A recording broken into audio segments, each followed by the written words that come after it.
হাসিনা তো হেলিকপ্টারে পালিয়ে গেছে, তারা হেলিকপ্টারে পালিয়ে দেওয়ার সুযোগ পাবে না। মায়ের খাও না, উষ্টা খাও নাই, আন্দোলন সফল হয়েছে, এখন একজন বুক ফুলায় বলো সমন্বয়ক। হাসপাতালে যাও মিয়া, খোঁজ খবর নাও, কয় টাকা দিছো হাসপাতালে তুমি? অনির্দিষ্টকালের জন্য বাংলাদেশের সব হাসপাতালের কমপ্লিট শাটডাউন ঘোষণা দিয়েছে ঢাকা মেডিকেল কলেজ হাসপাতালের চিকিৎসকরা। 4 দফা দাবি নিয়ে আন্দোলন করছেন চিকিৎসক ও ছাত্র জনতা। গতকাল রাতে ঢাকা মেডিকেল কলেজ হাসপাতালের চিকিৎসকদের মারধরের ঘটনা ঘটে। এই ঘটনার পরপরই হাসপাতালে থাকা রোগীরা এবং চিকিৎসকরা নিরাপত্তার জন্য বাংলাদেশ সেনাবাহিনীকে ফোন দেয়। তবে দুঃখের বিষয় হলো যে সেনাবাহিনী জানিয়ে দেয় যে উপদেষ্টাদের আদেশ ছাড়া হস্তক্ষেপ করতে পারবে না তারা। সমন্বয়কদের কাছে সাহায্য চাওয়া হলেও এগিয়ে আসেনি তারা। এরপর 3 দফায় হামলা করা হয় হাসপাতালে থাকা রোগী এবং চিকিৎসকদের ওপর। এতে এক রোগীর প্রাণহানিও ঘটেছে।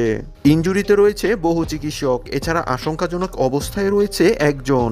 এরপর মারামারির এক পর্যায়ে সেনাবাহিনী ফিল্মি স্টাইলে হাসপাতালে অবস্থান নেয়। হাসপাতালে থাকা রোগী এবং চিকিৎসকদের অভিযোগ যে উপদেষ্টারা প্রথমেই কেন সেনাবাহিনীকে মোতায়েন করলেন না, আমরা বারবার সাহায্য চাওয়ার পরেও কেন সমন্বয়করা এগিয়ে আসলো না। সেদিন সচিবালয়ে তো সমন্বয়করা হিরোগিরি করেছিল, আজ আমাদের বিপদে কেন তারা এগিয়ে আসলো না। অবশেষে এই ঘটনার পর উপদেষ্টা এবং সমন্বয়কদের উপর চরমভাবে ক্ষেপেছে ছাত্র জনতা।